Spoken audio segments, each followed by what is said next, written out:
Olá, estamos aqui em mais uma live de quinta, um pouquinho mais cedo hoje, né? Excepcionalmente mais cedo, mas é por um bom motivo. O nosso convidado vive no fuso horário, né? Se a gente É, não fizer isso agora, coitado, vai ser 2, 3 da manhã, aí vai complicar demais. nosso convidado vem de longe, Delimar, super especial, vai conversar com a gente um pouquinho sobre a vida no exterior, como é que é.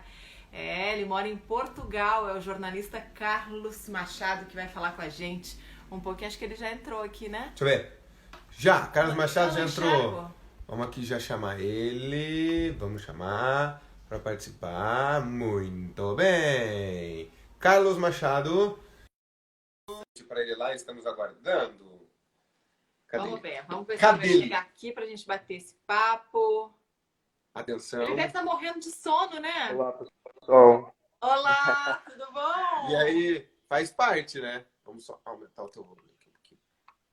Não, Como- ainda não tem sono, ainda está tranquilo, meia-noite aqui em Portugal, então é aquele horário que as coisas começam a se ajeitar, para ir para a cama, mas quando tem jornalista, um bate-papo com jornalista, a gente sempre só falta cerveja, né? Acho que para Falta cerveja e Verdade. churrasco. Afinal de contas, eu tô aqui, um paranaense se intrometendo no meio de dois gaúchos aqui hoje. Mas um bom paranaense que adora um churrasco também, uma cervejinha, né? Isso não pode faltar. Claro.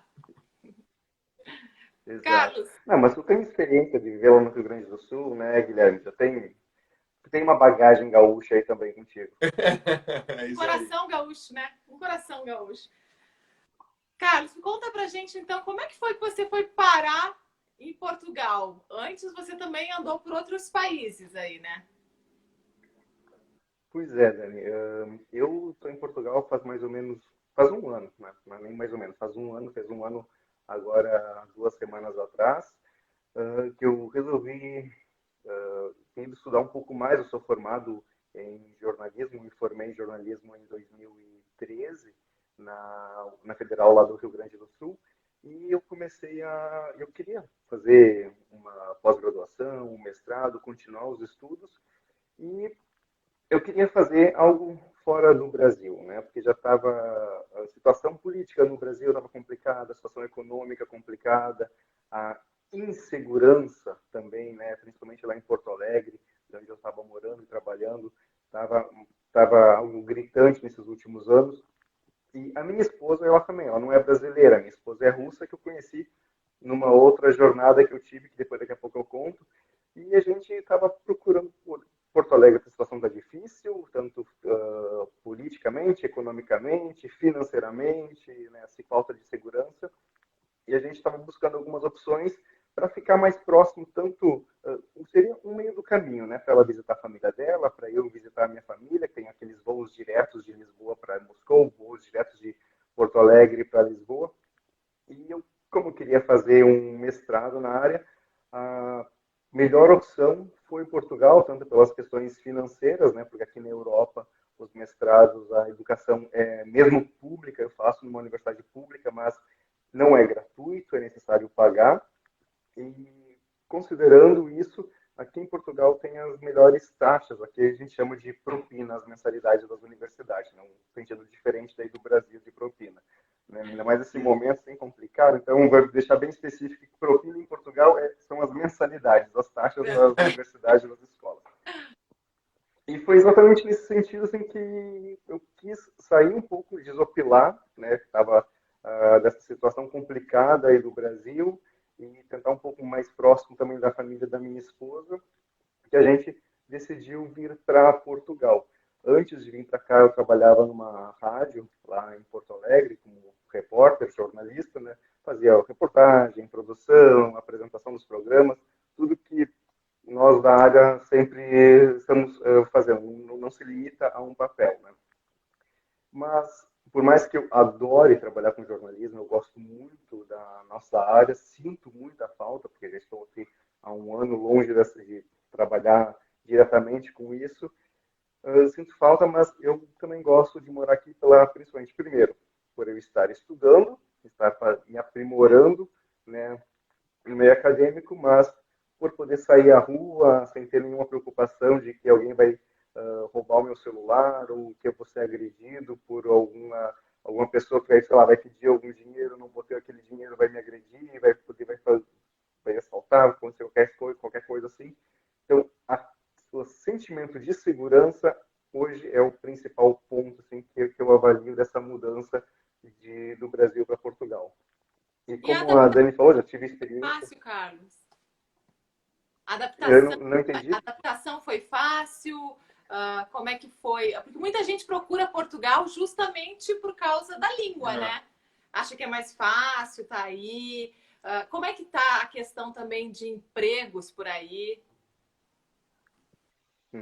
A adaptação ela é difícil como em qualquer lugar. Quando a gente sai, até dentro do Brasil mesmo, tem um problema de adaptação de uma cidade para outra.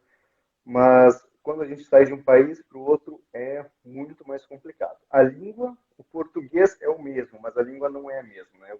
Eu digo isso na própria universidade, lá tem vários termos que eles usam, que nós não usamos, são completamente diferentes. Nos primeiros dias de aula, por exemplo, eu nunca fui de sentar na primeira fila, eu sempre fui sentar mais do meio para trás, assim, sabe? Eu nunca fui do fundão, mas eu ficava mais na minha, tranquilo, de boa. Mas eu não entendia nada do que os professores falavam. Tinha um professor de 70 anos, quase se aposentando já, e ele falava, sentava baixinho, e a primeira aula eu não entendi nada. Então, a partir da segunda aula, eu sentei em frente dele, a 1 metro de distância para poder entender o que ele falava. A adaptação da língua, acho que para mim foi uma dos piores problemas, a maior dificuldade. Tem casos aqui em Portugal que muitos brasileiros sofrem xenofobia, né? E muitos portugueses não gostam dos brasileiros, não gostam dos imigrantes. Eu, particularmente, nunca tive nenhum problema diretamente, mas eu sei de vários casos, várias pessoas que sofrem muito preconceito, até porque muitos portugueses dizem, vocês vêm pegar nossos empregos, mas os empregos que existem aqui em Portugal, na maioria das vezes, para os imigrantes, não vai ser não são empregos de gestores, diretores, né? São empregos mais básicos que muitas vezes os próprios portugueses não querem fazer. Um emprego, por exemplo, de trabalhar num restaurante, trabalhar até as 1, 2 da manhã, servindo bebida, comida para estrangeiros, muitas vezes não quer fazer isso. Então, a maioria dos empregos que tem aqui em Portugal são nesse sentido, nessas áreas de prestação de serviços. Tem emprego, tem bastante, melhor. Tinha, né? Agora a gente tá pisando em ovos nessa situação pós-pandemia. Tinha bastante empregos. Eu, por exemplo, cheguei aqui em Portugal, na primeira semana eu consegui um emprego num restaurante, porque eu já tinha trabalhado, eu morei na Irlanda durante 2 anos, então eu já tinha trabalhado num café na Irlanda, então eu já sabia falar inglês, me virava bem no espanhol. A minha maior dificuldade foi o português mesmo, de entender, por exemplo, nesse restaurante que eu trabalhava, um senhor foi pediu um vinho, foi lá, serviu um vinho, e ele chegou para mim, ok, pode arrefecer um bocadinho? Arrefecer um bocadinho, ok. Eu peguei a garrafa, virei as costas e disse para o meu chefe, ele pediu para fazer alguma coisa que eu não entendi. Aí meu chefe, arrefecer, esfriar, um bocadinho, um pouquinho. Então, esfria um bocado, esfria um pouco, coloca no frigorífico, na geladeira. Então, tem essas dificuldades da língua, da adaptação da língua, que isso aqui é bem diferente, e a adaptação ao emprego. Aqui no Brasil, eu estava trabalhando como jornalista, como repórter de uma emissora de rádio reconhecida nacionalmente. Aqui eu vim trabalhar comecei a trabalhar num supermercado, depois comecei a trabalhar no supermercado, desculpa, num restaurante. Agora, recentemente, comecei a trabalhar de caixa de um mercado, sabe? Então, são adaptações. Por exemplo, o restaurante fechou com a situação da pandemia, não tem. Eu tive que mandar currículo para outros lugares, consegui ainda bem no supermercado e a gente tem que se adaptar. E esse é um principal problema de muitos brasileiros que vêm para cá. Eles não se adaptam, eles querem manter o mesmo status de vida que muitas vezes eles têm no Brasil e não é bem assim que não consegue, né?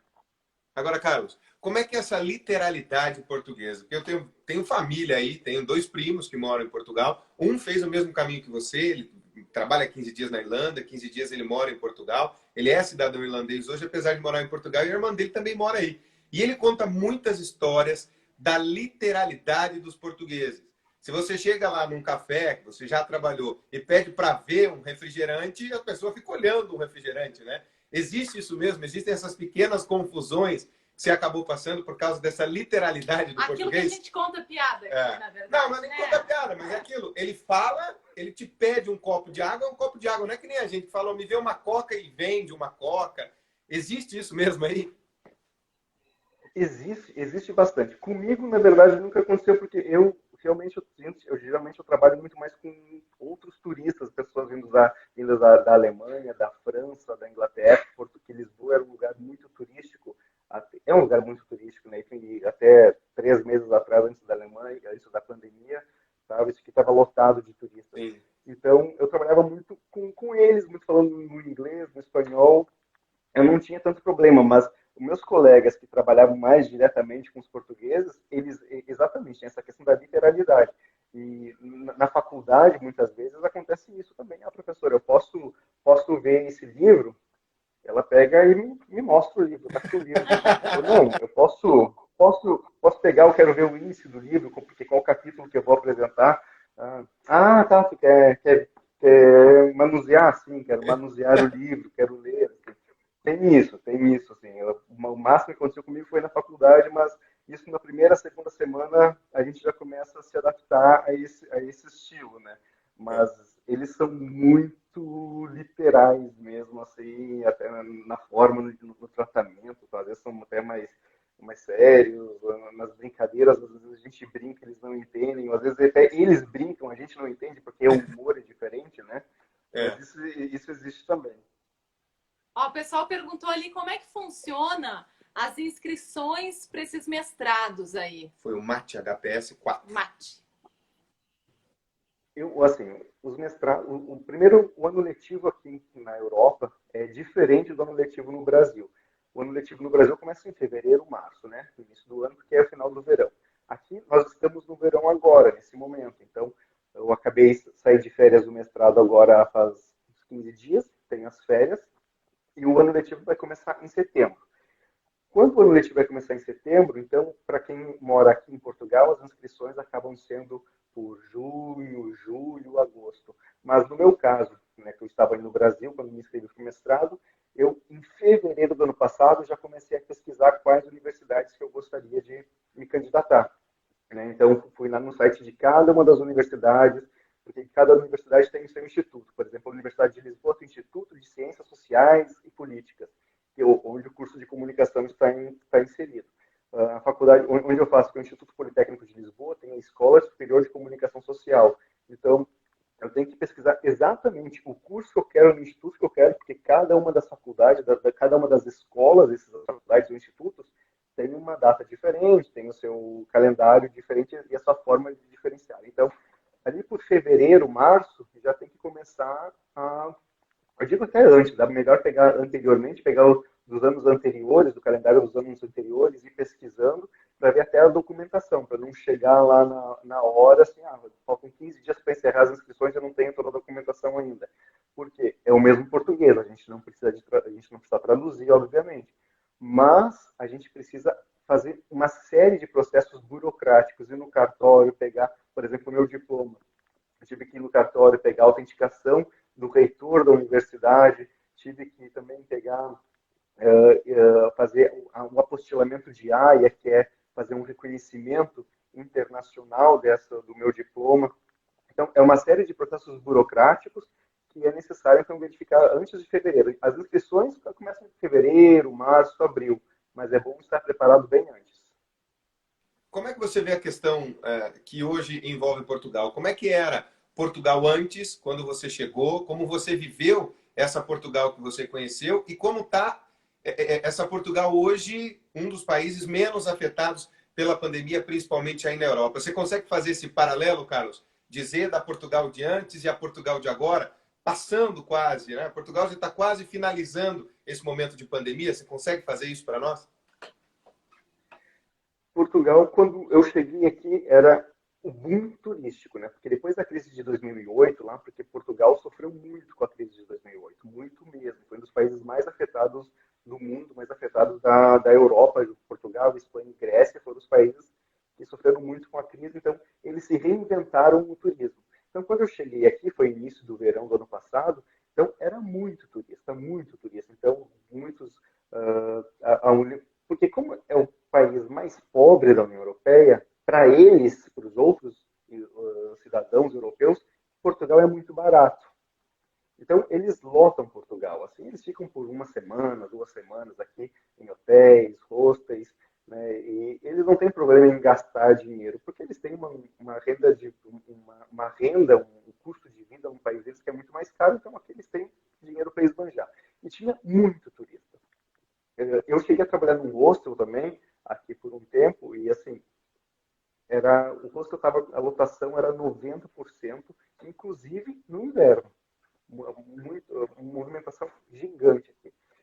Só que, com a pandemia, tudo isso mudou. E no dia 18 de março, quando o governo decretou o estado de emergência aqui, né, já fechou o aeroporto, os hotéis já fecharam, cancelaram voos. Então, a cidade ficou às moscas. Eu mesmo, né, no isolamento, eu fiquei 2 meses praticamente sem sair de casa, só indo no mercado.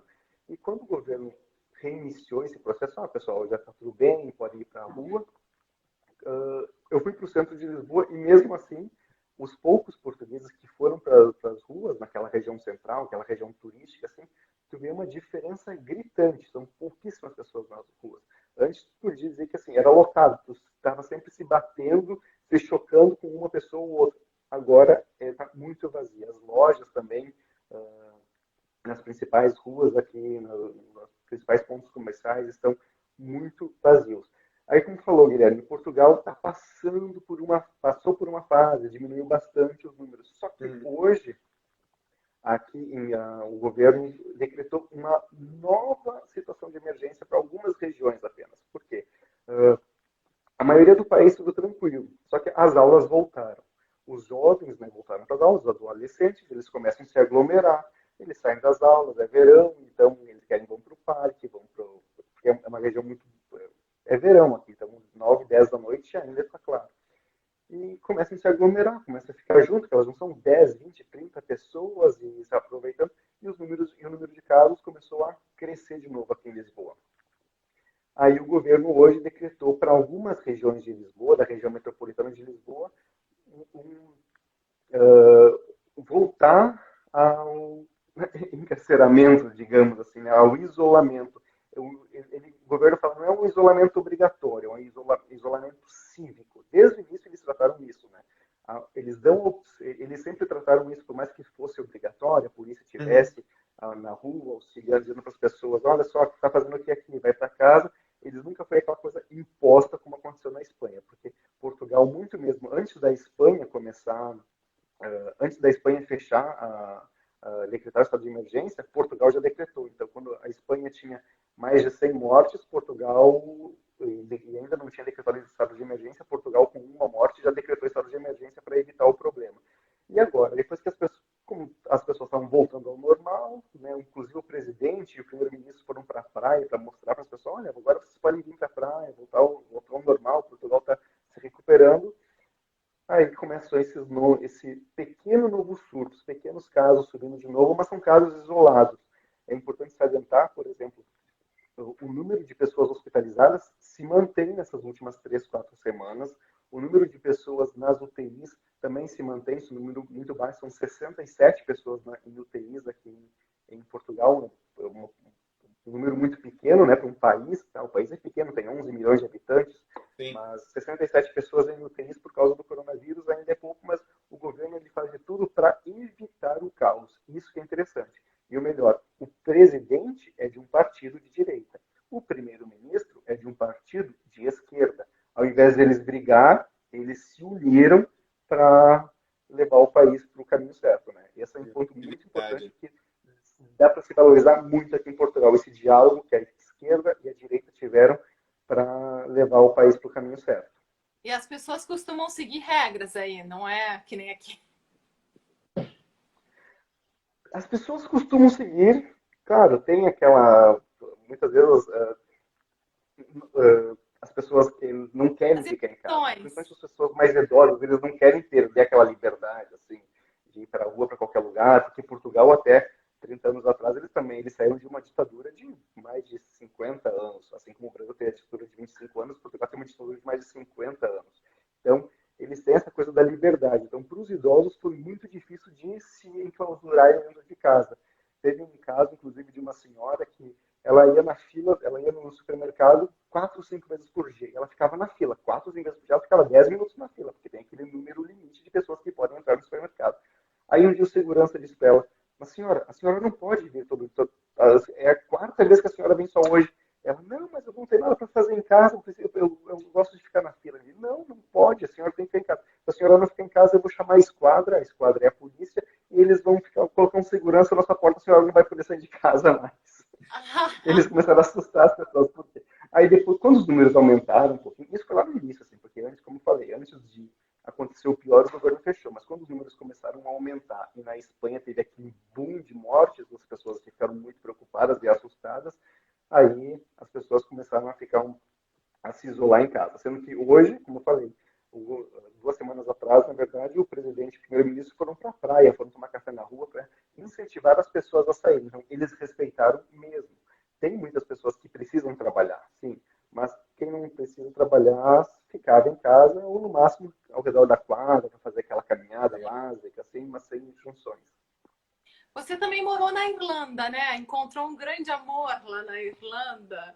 E por que resolveu ir para Portugal, não ficar lá na Irlanda agora, nesse momento?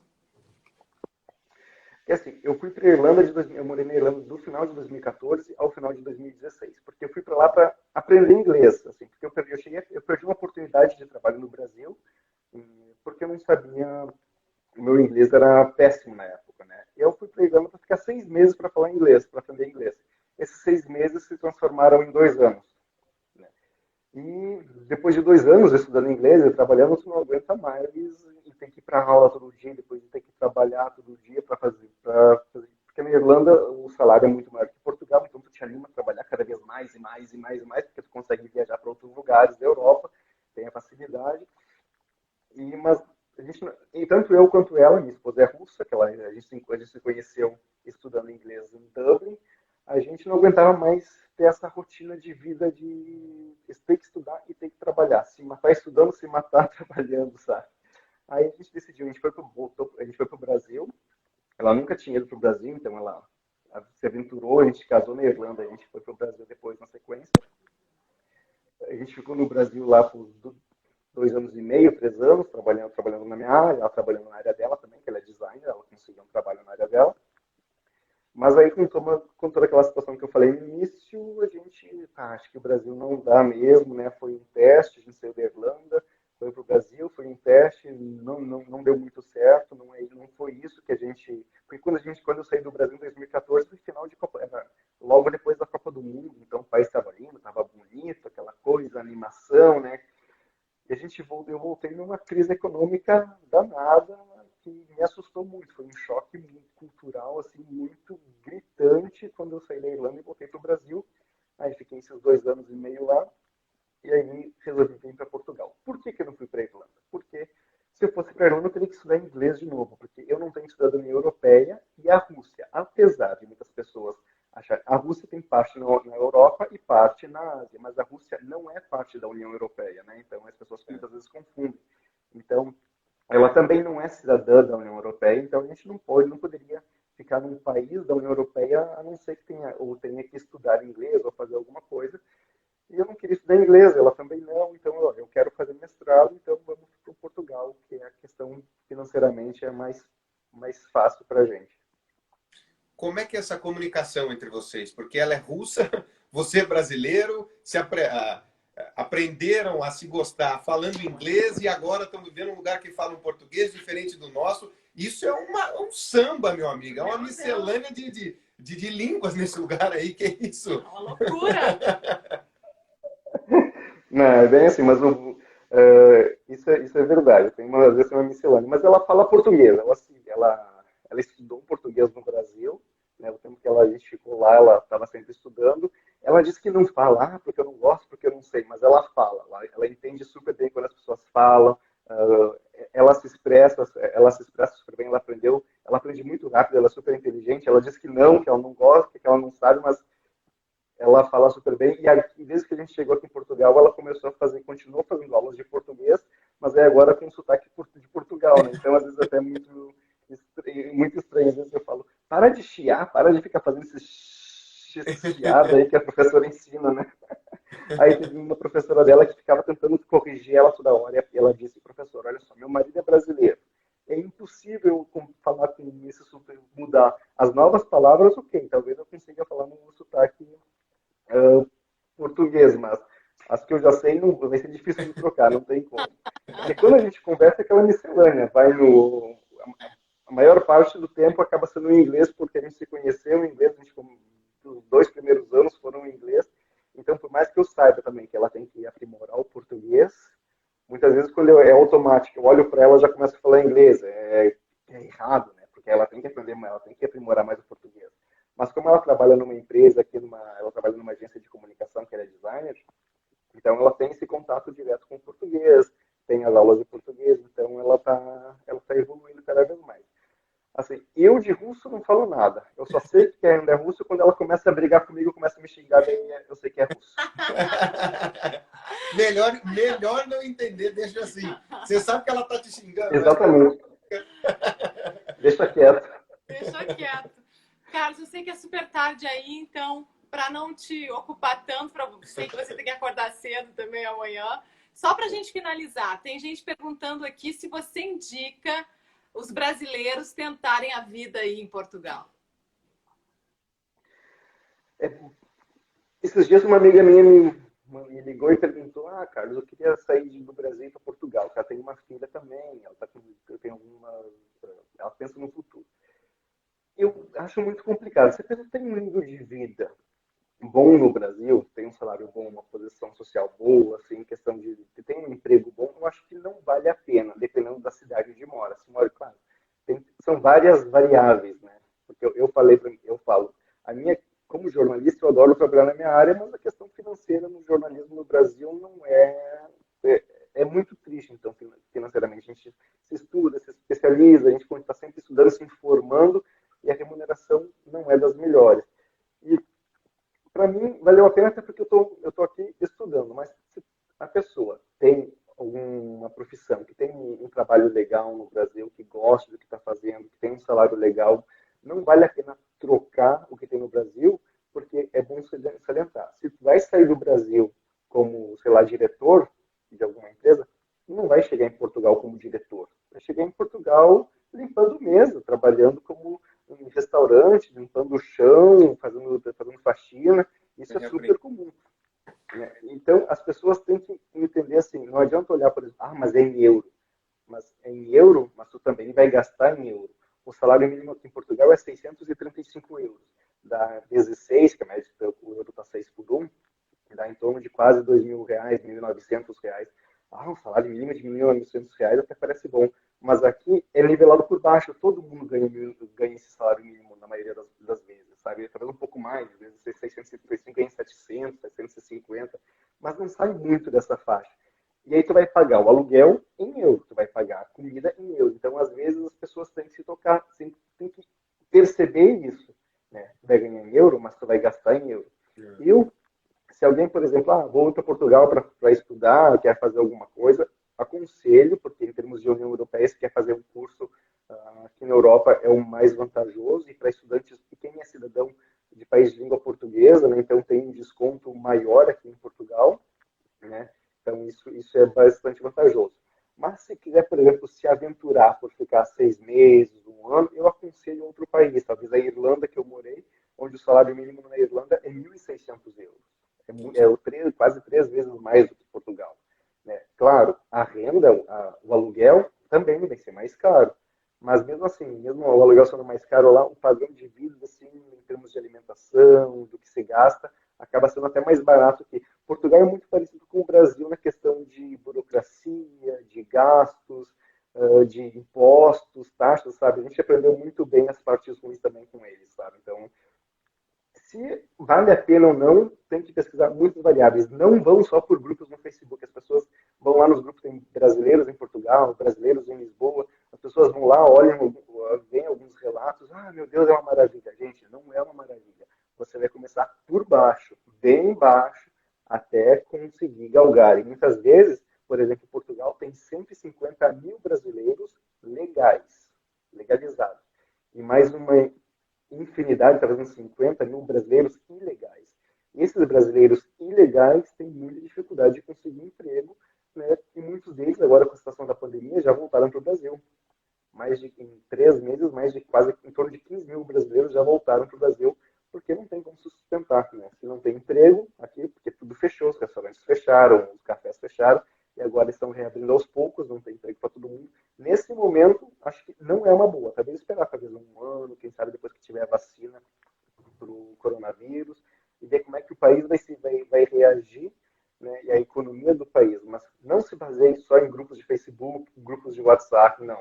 Procure a informação correta para ver se vale a pena realmente trocar o padrão de vida que tem no Brasil para o padrão de vida que vai ter aqui em Portugal. Segurança vale muito a pena, mas tem outros padrões. Muitas vezes as pessoas chegam aqui, se desiludem muito. Ah, mas eu pensei que eu ia ganhar em euro, ia ter uma vida que eu ia poder viajar pela Europa, fazer muito. Não, em Portugal você vai ter uma vida bem mais humilde do que se for para a Alemanha, para a França, para outros países. Então, tem que pensar muito bem e pesquisar muito bem. Show. Tá certo. Legal, né? Bom a gente Esse saber. gaúcho brasileiro que passou pela Irlanda, casou com uma russa, agora está estudando em Portugal, falando português de Portugal e dentro de casa falando um pouco de tudo. Que loucura, né? É, né? Como a gente se torna cidadão do mundo, às vezes, sem perceber que nós nos tornamos um cidadão assim, né? Que pode estar em todos os cantos. Valeu, obrigado. Quem diria, né? Uma aula legal. Saímos lá da rádio educativa, né? E a produção para o Carlos apresentar o programa da rádio, apresentava o tempo e o trânsito. Lembra uma vez que a gente foi ao tempo e tava, não me lembro se estava um sol, se estava chovendo. Eu sei que a gente falou o contrário no rádio. Não, eu lembro que assim, eu fazia a previsão do tempo para a Dani ler. Então eu queria economizar folha. Então o que acontece? Eu imprimi do lado já do lado oposto ao que já estava escrito, né? Aquele no rascunho. E só que ao invés de ela pegar um lado, ela pegou o outro. E apesar da chuva em Porto Alegre, estava um sol assim, ó, 30 graus de manhã. Eu olhei para ela, chuva, e nós começamos a rir no ar, assim, eu não conseguia parar. Eu tive que chamar música, chamei intervalo. Eu não consegui parar de rir, nós dois, assim. É. Ai, foi demais aquilo. Acontece nos melhores programas. São lembranças. Mas, gente, foi um prazer. Se as pessoas soubessem o que acontece nos programas ao vivo que a gente faz, né? A Dani na rádio, na televisão, eu também na televisão, elas não têm a mínima ideia do que é fazer um ao vivo. Se soubessem, elas iam dar muito mais valor ou iam parar de vez de assistir ou ouvir a gente, uma das duas. Legal. Isso é verdade. Né? Aí, Carlos, de novo. Desculpa, não entendi. Sabe, um dia a gente apresenta junto de novo aí, mas daí eu não vou errar o tempo. Quem sabe, depois que acabar quando eu acabo o mestrado daqui a um ano, a gente não sabe se a gente fica por aqui, se a gente vai para outro lugar, né? A gente parece meio ciganos, meio migrantes ainda, mas quem sabe a gente trabalha junto ainda mais. Mas, gente, um prazer falar com vocês, foi muito bom, um grande abraço para todos vocês aí que estão nos acompanhando. Nós que agradecemos. Vai foi um dormir. Prazer. Vai dormir que tá tarde agora, tá? Vai dormir que tá tarde, tem que acordar cedo. Obrigadão, Carlos, foi muito legal, viu? Show de bola, valeu. Beijo. Beijo grande. É verdade, eu falo isso, né? As pessoas não acreditam. Se vocês soubessem como é feito um programa ao vivo, de rádio, de televisão, até a nossa live aqui na internet, quando a gente fica segurando as crianças assim, ó, que nem barragem de rio. Elas tentam entrar e a gente fica assim, não entra, não pode. Fiquem quietinhas. Acontece de tudo. Sabe que uma vez eu estava apresentando um jornal ao vivo e aí eu me atrapalhei na hora do TP, eu acho que caiu o TP, que é o teleprompter, né? Onde a gente lê as notícias. As letrinhas estão lá. As letrinhas ali, né? E não sabia o que eu falava e peguei a primeira folha que estava na minha frente, assim, e não era aquela lauda, não era aquela notícia que estava dando. Fiz assim na mesa, assim, ó, na bancada. Espalhei todas as folhas para ver se eu achava o que eu tinha que falar. Não achei. Peguei qualquer folha, falei qualquer coisa que tinha ali, nada a ver com a matéria que entrou. Foi um caos. Isso acontece todo dia, imagina. Balanço geral é feito mais ou menos assim. Todo dia, mas a gente se diverte e aprende muito. Show de bola, né? Isso mesmo. Doninha. Então essa foi a nossa live. Nosso entrevistado já foi dormir, a nossa vez agora. Já tá dormindo, né? 4 horas de fuso lá, então deve ser meia-noite. Passa, né? Agora já meia-noite e meia, quase.